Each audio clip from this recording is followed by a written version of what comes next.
Senior صحافی اور تجزیہ کار جاوید چودھری کے مطابق عثمانی بادشاہ سلطان سلمان کے دور میں ایک بار بلغاریہ میں فوجی دستوں نے ہڑتال کر دی۔ سپاہیوں کا کہنا تھا ہمیں مناسب خوراک نہیں دی جاتی، مینیو بھی ٹھیک نہیں اور کوالٹی بھی، لہذا فوج نے کھانے کے برتن اوندھے کر دیے۔ اس زمانے میں برتن اوندھے کرنے کا مطلب ہلکا پھلکا احتجاج ہوتا تھا۔ فوج کے کمانڈرز نے ملا کر معاملہ حل کر دیا، لیکن خفیہ اداروں نے سلطان تک اطلاع پہنچا دی۔ بادشاہ ہڑتال کا سن کر فکر مند ہو گیا اور اس نے اسی وقت بلغاریہ کی ریجمنٹس کو وانا بھجوا دی اور آسٹریا میں ایک طویل جنگ چھیڑ دی۔ اس کے بعد بلغاریین ریجمنٹس نے کبھی ہڑتال نہیں کی۔ سلطان نے مدت بعد اپنے ولیعہد کو بتایا، فوج کا کام جنگ ہوتا ہے اور جب سپاہی طویل عرصے تک جنگ سے دور رہیں تو یہ باغی ہو جاتے ہیں اور یہ ریاست کے ساتھ لڑ کر اپنی ایگزیکٹی ختم کرتے ہیں۔ بلغاریین فوج کے سپاہیوں کی خوراک ٹھیک تھی، یہ مدت سے یہی کھانا کھا رہے تھے، لیکن جب ان کے پاس کام کرنے کے لیے کچھ نہیں تھا تو انہوں نے برتن الٹے اور سیدھے کرنے کو ایکٹیویٹی بنا لیا۔ میں اگر انہیں محض جنگ پر نہ بھجواتا اور ایک طویل اور نہ ختم ہونے والی جنگ نہ چھیڑتا تو یہ احتجاج صرف بلغاریہ تک محدود نہ رہتا۔ ہمارے پاس مختلف ملکوں میں 27 لاکھ فوج ہے۔ یہ بغاوت بلغاریہ سے ہنگری اور وہاں سے کریما جاتی اور یوں آہستہ آہستہ پوری فوج میں پھیل جاتی اور آخر میں فوج ہمارا تختہ الٹ دیتی۔ لہٰذا میں نے فوری طور پر فوج کو مصروف کر دیا، میں نے اسے کام پر لگا دیا۔ سلطان سلمان کا یہ فارمولہ صرف فوج تک محدود نہیں، دنیا کی زیادہ تر اقوام اپنے لوگوں کو مصروف رکھتی ہے۔ آپ خود سوچیں، اگر لوگ فارغ ہو گئے، اگر ان کے پاس کوئی کام نہ ہو تو یہ کیا کریں گے؟ ان کا اگریشن، ان کی ایگزیکٹی کہاں نکلے گی؟ میں نے چند دن قبل ایک میٹنگ میں شرکاء سے پوچھا، آپ لوگ اپنی طالب علمی کا زمانہ یاد کریں کہ آپ اسکول سے واپسی کے بعد آرام کرتے تھے۔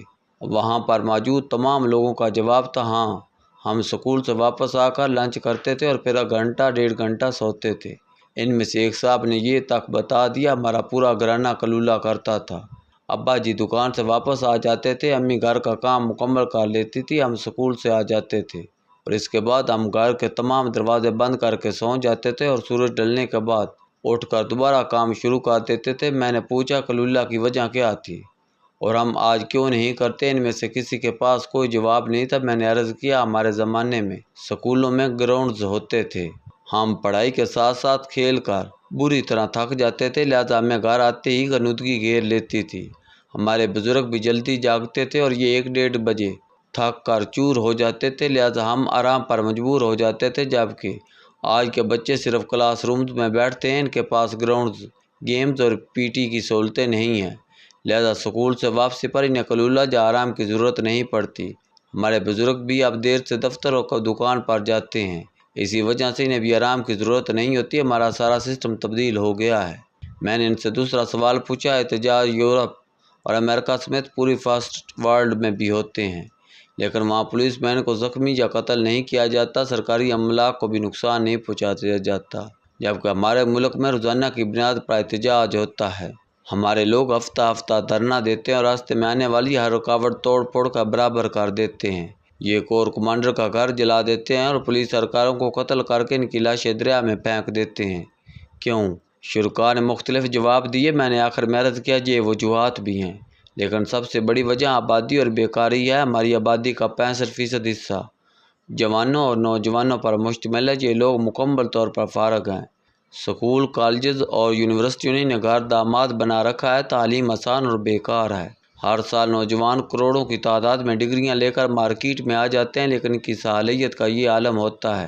ڈاکٹر اپنا علاج خود نہیں کر سکتا، الیکٹریکل انجینئر اپنا گھر کا سوچ نہیں بدل سکتا، ماس کمیونیکیشن میں ایم اے بلکہ پی ایچ ڈی کرنے والوں کو خبر بنانی نہیں آتی، ایم بی اے پاس نوجوان بزنس کی بجائے نوکری تلاش کرتے پھرتے ہیں اور یہ تمام لوگ مل کر اپنا سی وی بھی نہیں بنا سکتے۔ یہ لوگ عملاً بیکار ہیں اور انسان کے پاس جب کم نہیں ہوتا تو یہ شیطان بن جاتا ہے، سڑک روک کر یا احتجاج کر کے اپنی ایگزیکٹی، اپنی فرسٹریشن نکالتا ہے۔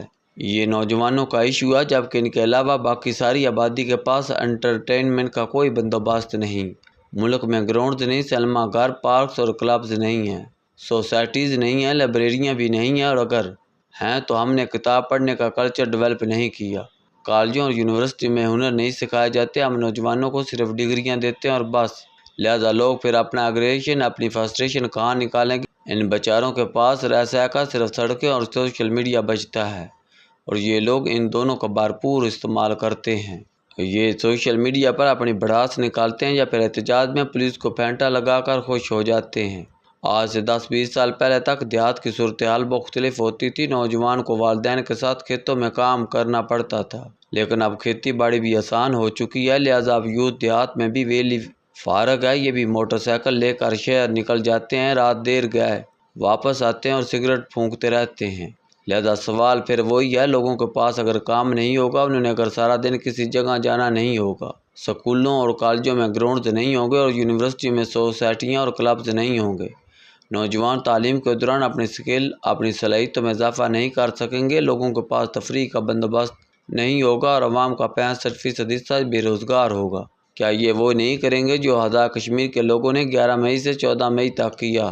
ہمارا معاملہ سیریس ہے، ہم 25 کروڑ لوگ ہیں، ان 25 کروڑ لوگوں میں سے 90% بے ہنر ہیں، انہیں کوئی کام نہیں آتا، بلکہ اگر میں یہ کہوں یہ جس کام کے ماہر سمجھے جاتے ہیں انہیں وہ کام بھی نہیں آتا تو یہ غلط نہیں ہوگا۔ پلمبر ٹوٹیاں خراب کر جاتا ہے، الیکٹریشین پورے گھر کی وائرنگ اڑا دیتا ہے اور ڈرائیور گاڑی کا بیڑا غرق کر دیتا ہے۔ ایم اے پاس کو درخواست لکھنی نہیں آتی اور سیٹھ صاحب بینکنگ سسٹم سے واقف نہیں ہوتے، یہ سیدھے بینک جا کر ان سے 10 کروڑ روپے مانگ لیتے ہیں۔ پولیس کے پاس بھی تفتیش کا صرف ایک ہی طریقہ ہے، جوتے اور ڈنڈے اور بے گناہ سے اعتراف جرم کرا کر اسے پھانسی لگوا دینا اور بس۔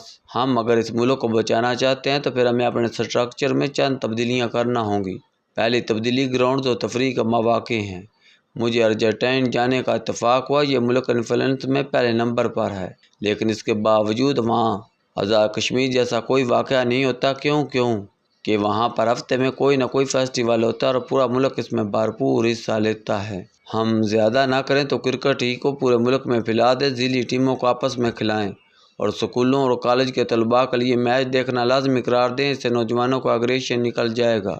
نیشنل لیول پر بھی ہر ماہ کوئی نہ کوئی فیسٹیول ہونا چاہیے تاکہ لوگوں کے پاس کوئی نہ کوئی ایکٹیویٹی ہو۔ صحت کو بھی پروموٹ کریں، لوگوں میں چھٹیاں گزارنے کا جذبہ پیدا ہوگا تو ان کی زندگی کے ساتھ محبت بڑھے گی۔ تعلیم کو فوری طور پر اسکل میں تبدیل کر دیں، لوگوں کو ہنرمند بنائیں تاکہ یہ تعلیم کے بعد اپنی ڈگریاں اٹھا کر نہ پھریں، یہ اپنا کام کریں۔ یورپ نے مارگیج کے ذریعے بھی لوگوں کو باندھ رکھا ہے، وہاں دکان سے لے کر گاڑی تک ہر چیز قسطوں پر ہوتی ہے، لوگوں کو قسطیں ادا کرنے کے لیے دن رات کام کرنا پڑتا ہے، لہذا ان کے پاس پولیس کو پتھر مارنے یا سرکاری گاڑی چلانے کے لیے وقت نہیں بچتا۔